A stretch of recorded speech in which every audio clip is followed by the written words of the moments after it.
तुम्ही जसं म्हणलात की कार्डिओव्हॅस्क्युलर रिस्क फॅक्टर्समध्ये हे जे काही मॉडिफायबल रिस्क फॅक्टर्स आहेत, तर दुसरा जो एक महत्त्वाचा आजार आहे तो म्हणजे डायबिटीस, मधुमेह. हो. तर नॅचरली याचं प्रमाणही खूप जास्त आपल्याला, तुम्हालाही ते लक्षात येत असेल. हा पण आपण पूर्णपणे प्रिव्हेंट करू शकतो का, आटोक्यात ठेवू शकतो, याच्याबद्दल थोडीशी आम्हाला माहिती द्यावी. डायबिटीज हा जसा blood pressure, heart attack, diabetes हा एक सायलेंट किलर म्हणून ओळखला जातो. जोपर्यंत आपण आपले रक्त शर्करेचं चेक करत नाही तोपर्यंत आपल्याला कळत नाही. बऱ्याचदा हा आजार लपलेला असतो किंवा वेगवेगळे मुखवटे घेऊन येतो. बऱ्याच पेशंटला आपण बघतो की एखाद्या पेशंटला वेगवेगळ्या कारणासाठी ॲडमिट झाल्यानंतर आपण त्याचं चेक करतो तेव्हा आपल्याला कळतं की हा पेशंटला डायबिटीस पण आहे.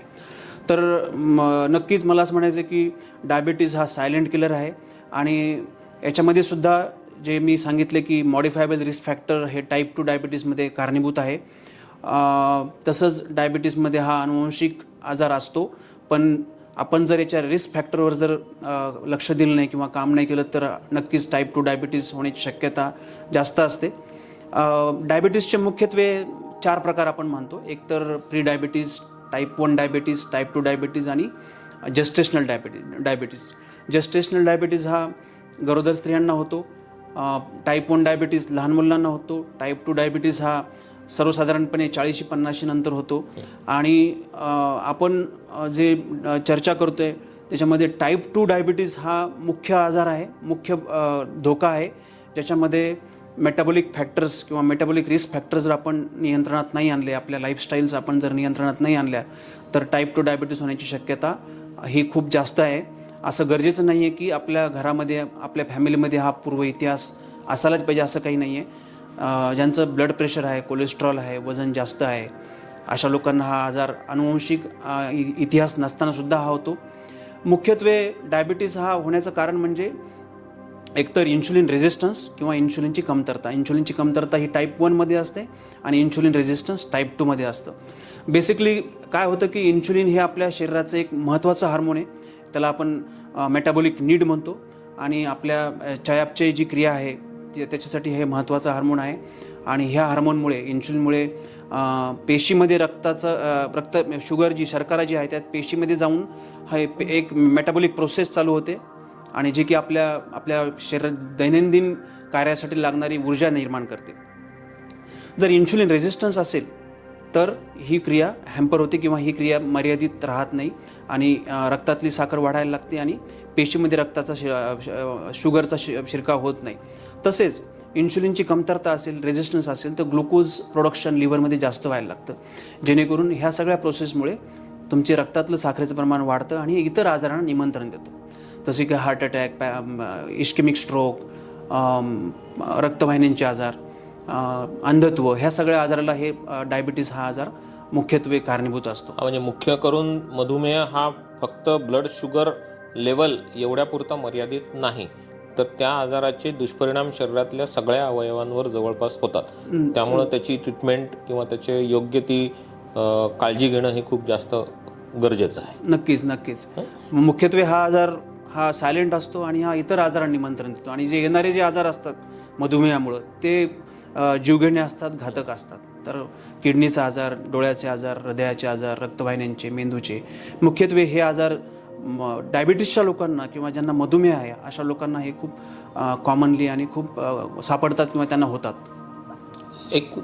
अजून एक कॉमन गोष्ट जे आजारात बघितलं तो म्हणजे एक दमा, अस्थमा, किंवा ज्याला मेडिकल टर्मला COPD म्हणतो आपण. तर ह्याच्यामध्ये नक्की काय होतं आणि ह्याच्यामधले रिस्क फॅक्टर कुठले? बरोबर आहे.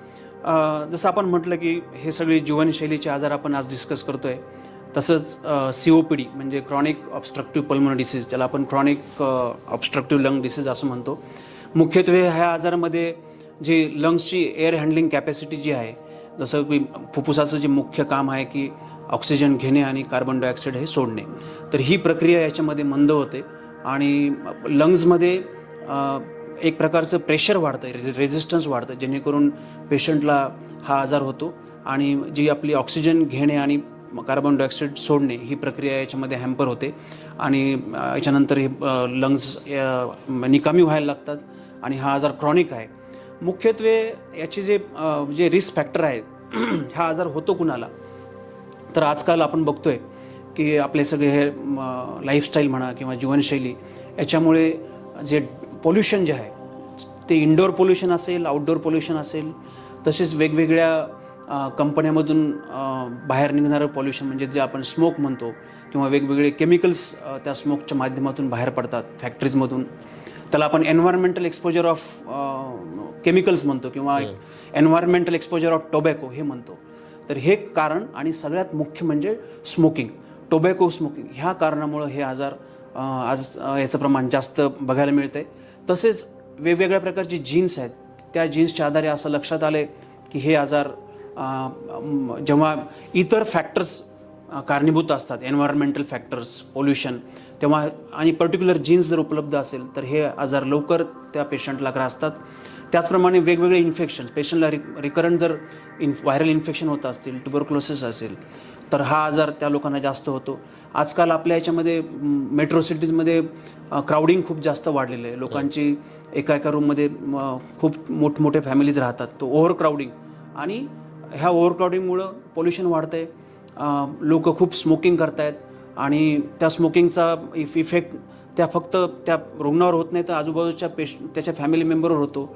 आणि त्याचप्रमाणे एजिंग पॉप्युलेशन, जसं आता मेडिकल टेक्नॉलॉजी डेव्हलप होत आहेत किंवा एजिंगचं पॉप्युलेशन जास्त वाढतं आहे, जसं आपलं वय वाढतं तसं त्या प्रमाणात त्याच्यापेक्षा जास्त वेगानं आपलं फुफ्फुसाचं वय वाढतं.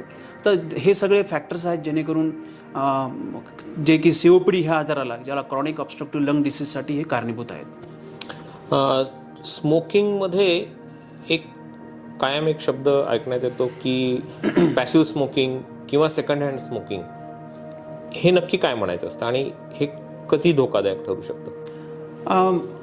स्मोकिंग, जसं आपण आता चर्चा करतोय की स्मोकिंगमुळं वेगवेगळ्या प्रकारचे आजार होतात. म्हणजे आपण जर डोक्यापासून पायापर्यंत जरी गेलं तर आपण बघितलं तर स्मोकिंगमुळं head and neck cancer, lung cancer, stomach cancer, colon cancer, kidney, pancreas, urinary bladder, cervix, तर हे सगळे जे कॅन्सर आहेत याचं प्राईम कॉज किंवा नंबर 1ला जे कॉज आहे ते स्मोकिंग किंवा टोबॅको याची रिलेटेड आहे. कुठल्याही आपण मेडिकल लिटरेचरमध्ये बघितलं तर cause of all this cancer first is a tobacco, smoking. तर हे आजार, कॅन्सर तर टोबॅकोचं म्हणजे प्राथमिक कारण आहे, म्हणजे टोबॅको हे कॅन्सरचं प्राथमिक कारण आहेच. त्याचप्रमाणे इतर आजार जे आहे जे की जसं आपण डिस्कस केले की heart disease, lung disease, pneumonia, COPD, brain stroke, त्याच्यानंतर पक्षाघात, रक्तवाहिन्यांचे आजार, हे सगळे आजार जे आहे ते स्मोकिंगमुळं किंवा टोबॅकोमुळं होतात. त्याचप्रमाणे infertility, bony fractures, long bone fractures हे सुद्धा आजकाल म्हणजे ह्या स्मोकिंग आणि टोबॅकोचं याला निमित्त आहे.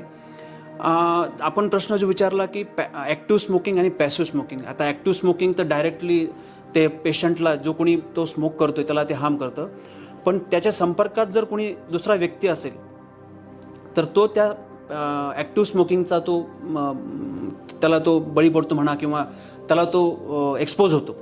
तर एखादा व्यक्ती जर एखाद्या स्मोकिंग करणाऱ्या व्यक्तीच्या संपर्कात असेल तर त्याला जो ॲक्टिव्ह जो व्यक्ती स्मोकिंग करतोय तो एक्झेल करतो जो टोबॅको स्मोक, आणि तो जर स्मोक त्याच्या संपर्कात आलेल्या इतर व्यक्तींना जर तो स्मोक जर गेला असेल तर त्याला आपण पॅसिव्ह स्मोकिंग म्हणतो. आणि ही पॅसिव्ह स्मोकिंग जसे ॲक्टिव्ह स्मोकिंग इतकीच ती घातक आहे. जरी एखादा व्यक्ती स्मोकिंग करत नसेल पण तो स्मोकिंग करणाऱ्या व्यक्तीच्या सहवासात असेल आणि त्याचा स्मोक जर तो त्याच्याकडनं कळत नकळत इनहेल होत असेल तर त्यालासुद्धा स्मोकिंगमुळं, टोबॅकोमुळं जे काही आजार होण्याचा धोका आहे त्याला तितकाच तो धोका आहे. म्हणजे he is at risk of having heart disease, brain stroke, सगळे जे काही मी सांगितले स्मोकिंगचे complication, he is at risk of having that particular problems. आता first hand smoking, second hand smoking, there is a terminology called as third hand smoking. आपण एखाद्या हॉलमध्ये किंवा रूममध्ये आपण स्मोक करतो, आपण स्मोक करून निघून जातो, तर जो स्मोक आहे एक्झेल केलेला तो तिथल्या टेबल, चेअर्स, फर्निचरवर डिपॉझिट राहतो बऱ्याच वेळ, आणि तिथं जर तिसरा व्यक्ती परत आला तर तो सुद्धा त्याला एक्सपोज होतो आणि तो इनहेल करतो. तर not active smoking is not only dangerous, there is a terminology called as second hand smoking, third hand smoking, that is also dangerous. तर मला असं वाटतं की स्मोकिंग करणाऱ्या व्यक्तींचा सहवास सुद्धा आपण टाळायला पाहिजे, जेणेकरून आपण त्या टोबॅको स्मोकला एक्सपोज होणार नाही आणि आपण त्या रिस्कला आपण एक्सपोज नाही होणार. फारच उपयुक्त माहिती तुम्ही सांगितली. आज डॉक्टर अमोल कुलकर्णींनी मेडिसिन या विषयातले जे काही कॉमन आजार आहेत महत्त्वाचे, त्या सगळ्यांविषयी अतिशय सोप्या आणि अतिशय समर्पक शब्दांमध्ये आपल्या समोर ते सगळे विषय मांडलेले आहेत.